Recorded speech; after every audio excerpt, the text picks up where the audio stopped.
السلام علیکم محترم ناظرین، میں ہوں عبداللہ خان اور آپ دیکھ رہے ہیں اسلام ٹاپکس۔ ناظرین محترم، آج کا ہمارا ٹاپک ہے دیو آ گئے۔ قادسیہ کا میدان فتح ہو چکا تھا، اب لشکر اسلام مدائن کی طرف بڑھ رہا تھا۔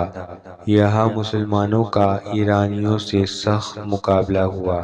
ایرانی پوری طرح اسلحے سے لدے ہوئے تھے۔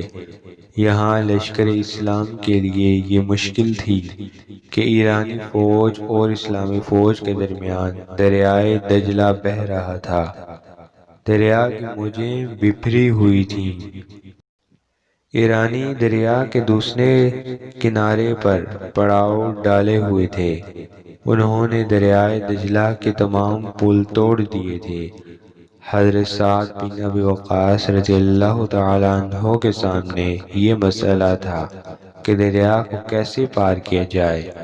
اس کے علاوہ ایک پریشانی اور تھی کہ اگر کسی طرح دریا پار کر بھی لیا جائے تو کنارے پر پہنچنے سے پہلے ہی دشمن حملہ نہ کر دے۔ اگر ایسا ہو جاتا تو اس طرح مسلمانوں کو بہت نقصان اٹھانا پڑتا۔ آخر کافی سوچ بچار کے بعد حضرت سعد بن ابی وقاص رضی اللہ تعالیٰ عنہ کے ذہن میں ایک ترکیب آ ہی گئی۔ انہوں نے فوراً دو لشکر ترتیب دیے۔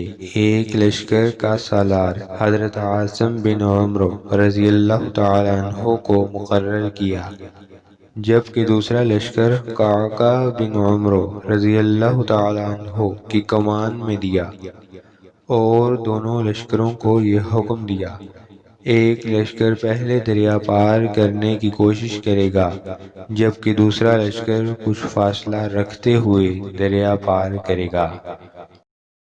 ایسا اس لیے کیا گیا کہ جب پہلا لشکر کنارے پر پہنچے گا تو دشمن کی فوج اس کے ساتھ مقابلے میں الجھ جائے گی۔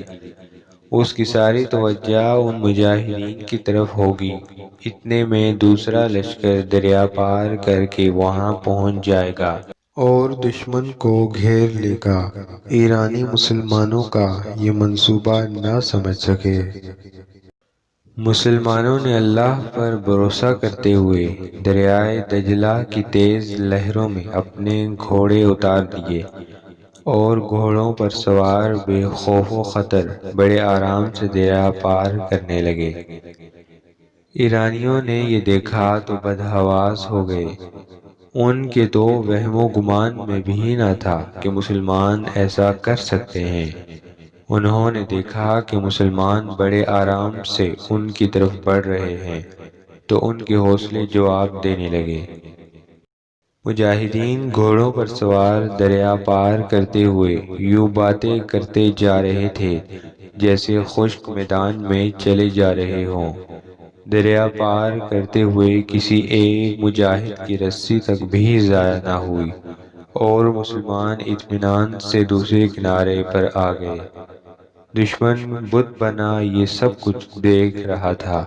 اسے ہمت نہیں پڑ رہی تھی کہ آگے بڑھ کر مجاہدین پر حملہ کرتا۔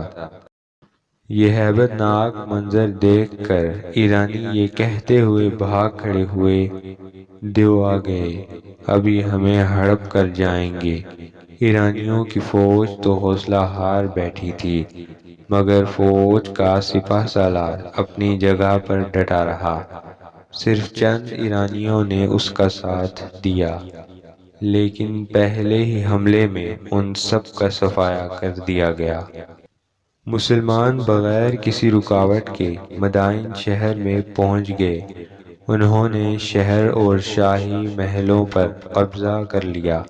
شاہ ایران یزدجرد تو پہلے ہی محلات چھوڑ کر بھاگ چکا تھا، اب سارا شہر مسلمانوں کے قبضے میں تھا۔ مسلمانوں کے ہاتھ بہت سا مال غنیمت لگا، جس پر قبضہ کر کے مدینہ منورہ روانہ کر دیا گیا۔ یوں ایران کے مرکزی شہر پر مسلمانوں کا قبضہ ہو گیا۔ جہاں کبھی آگ کی پوجا کی جاتی تھی، اب وہاں اللہ اکبر کی صدائیں گونجنے لگی تھیں۔